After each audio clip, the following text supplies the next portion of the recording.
तो डॉन तालिबान से রেখেছিস তো ডন তালেবান से রেখেছিস। আপনারা শুনছেন উত্তরের কণ্ঠ। উত্তরের কণ্ঠ থেকে আমি প্রভাত বসাক, তুফানগঞ্জ, কোচবিহার। পাক ভারত যুদ্ধের আগে আমরা দেখেছিলাম এক ভারতীয় বিএসএফ জওয়ানকে পাকিস্তান রেঞ্জার্সরা ধরে নিয়ে গিয়েছিল, পরে অবশ্য ছেড়ে দিয়েছে। ঠিক একই ঘটনা ঘটেছে পশ্চিমবঙ্গের মুর্শিদাবাদ সীমান্তে। মুর্শিদাবাদের অপোজিটে বাংলাদেশের চাপাই নবাবগঞ্জ জেলা। এখানে সীমান্ত এলাকায় কাঁটাতারের বেড়া দেওয়া সম্ভব হয়নি, বিশেষত গঙ্গা ভাগীরথী চর এলাকাগুলোতে। সীমান্তে কাঁটাতারে বেড়া দেওয়ার জন্য পশ্চিমবঙ্গ সরকার এখনও জমি দেয়নি। বিভিন্ন মিডিয়ার খবর থেকে যা জানা যাচ্ছে যে বাংলাদেশের দিক থেকে কিছু লোক ভারতে প্রবেশের চেষ্টা করছিল। এই বিএসএফ জওয়ান নাম গণেশ মূর্তি, দক্ষিণ ভারতীয়, তাড়িয়ে দেবার জন্য পিছন ধাওয়া করেছিল। বিপদে না পড়লে বিএসএফ সাধারণত গুলি চালায় না। সে ভুল করে বাংলাদেশে গিয়েছিল, আর যায় কোথায়? বাংলাদেশের লোকেরা ওই বিএসএফ জওয়ানকে ধরে নিয়ে গিয়ে গাছের সঙ্গে বেঁধে রাখে। বাংলাদেশের মিডিয়া ও সমাজ মাধ্যমে ঘটনাটি ব্যাপকভাবে ভাইরাল করা হয়েছে। আমরা ভারতীয় হিসাবে দেখতেও খারাপ লাগছে। তাকে মারধর করা হয়েছে কিনা তা অবশ্য জানা যায়নি। পরে বাংলাদেশের বর্ডার গার্ড এসে ওই বিএসএফ জওয়ানকে ধরে নিয়ে যায়। তার আগ্নেয়াস্ত্রটিও ছিনতাই করা হয়।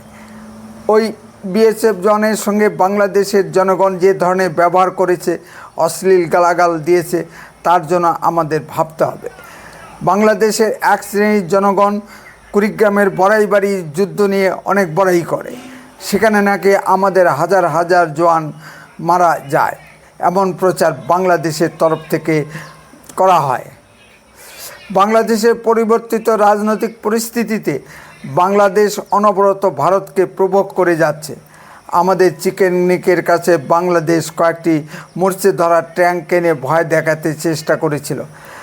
যেই ভারত T-90 সিরিজের কয়েকটি বিশ্ব ট্যাঙ্ক বের করে, অমনি বাংলাদেশ ট্যাঙ্ক নিয়ে পালিয়ে যায়। ডক্টর মোহাম্মদ ইউনূস বাংলাদেশের শাসন ক্ষমতায় বসার পর থেকে নানা ধরনের উস্কানিমূলক বক্তব্য রেখে চলেছে। এমনকি ডক্টর মোহাম্মদ ইউনূস সাহেব চীনে গিয়ে আমাদের 7 সিস্টার দখল করে নেওয়ার হুমকি দিয়েছে। এর একটা বিহিত হওয়া দরকার। বিএসএফকে সীমান্ত এলাকায় রক্ষার জন্য দয়া দেখানোর প্রয়োজন নেই। সীমান্ত এলাকায় কোনো অপকর্ম করার সময় যদি কোনো বাংলাদেশি নাগরিক বিএসএফের গুলিতে মারা যায়, বাংলাদেশের সাংবাদিকরা নানা ধরনের সুন্দর সুন্দর কথা বলে। কি দরকার ছিল গুলি করে মারার, ধরে জেলে দিতে পারত, আরও কত কি ইত্যাদি। আবার সুযোগ পেলেই আমাদের বিএসএফ জওয়ানকে অপহরণ করে নিয়ে গিয়ে মেরে দেয়। আমাদের বিএসএফ কর্তৃপক্ষকে বিষয়টি নিয়ে ভাবতে হবে।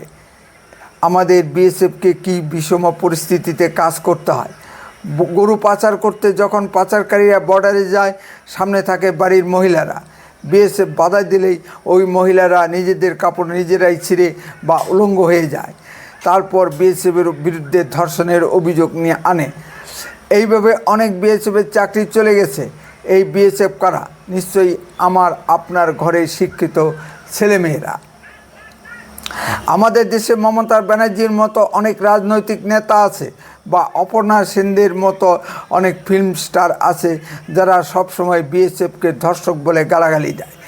এখন আমাদের বিএসএফকে ধরে নিয়ে গাছের সঙ্গে বেঁধে রাখলো, এ ব্যাপারে মমতা ব্যানার্জি বা অপর্ণা সেনরা মুখে কুলুপ এঁটে থাকবেন। কেন্দ্রীয় সরকারি স্তরে বাংলাদেশের সঙ্গে কি আলোচনা হবে আমরা জানি না। তবে সীমান্ত এলাকায় অনুপ্রবেশকারী ও গরু পাচারকারীদের দেখলেই গুলি চালাতে হবে। আমাদের তুফানগঞ্জের অনেক গরু পাচারকারী আছে, যারা শহরে বড় বড় বাড়ি করে রাজার হালে দিন কাটাচ্ছে। দিনের বেলায় এরা শহরে থাকে ও ঘুমায়। সন্ধ্যা হলেই এরা গরু পাচারের জন্য সীমান্ত এলাকায় গিয়ে পজিশন নেয়। বিএসএফের চোখে ধুলো দিয়ে কখন গরু পাচার করা যায় সেই তালে থাকে। বাংলাদেশকে একটা শিক্ষা দেওয়ার প্রয়োজন হয়ে পড়েছে। উত্তরের কণ্ঠ তাৎক্ষণিক কোনো খবরের চ্যানেল নয়, এডুকেশনাল ও ইনফরমেটিভ চ্যানেল। উত্তরের কণ্ঠ খবরের ভেতর থেকে খবর বের করে আনে। উত্তরের কণ্ঠ সর্বদাই বাস্তব ও সত্য কথা বলে। আরও এই ধরনের ভিডিও পেতে দয়া করে এখনই চ্যানেলটিকে সাবস্ক্রাইব করুন, বেল আইকনে ক্লিক করুন, আপনার মূল্যবান মতামত কমেন্টে লিখুন। যদি ভিডিওটি ভালো লেগে থাকে তাহলে অন্ততপক্ষে 10 জনের মধ্যে ভিডিওটি শেয়ার করুন। উত্তরে কণ্ঠ দেশের কথা বলে, দশের কথা বলে। আপনারা চোখ রাখুন উত্তরে কণ্ঠের পর্দায়। বন্দে মাতরম, ভারত মাতা কি জয়। খুব শীঘ্রই ফিরে আসছি নতুন কোনো ভিডিও নিয়ে। সুস্থ থাকুন, ভালো থাকুন।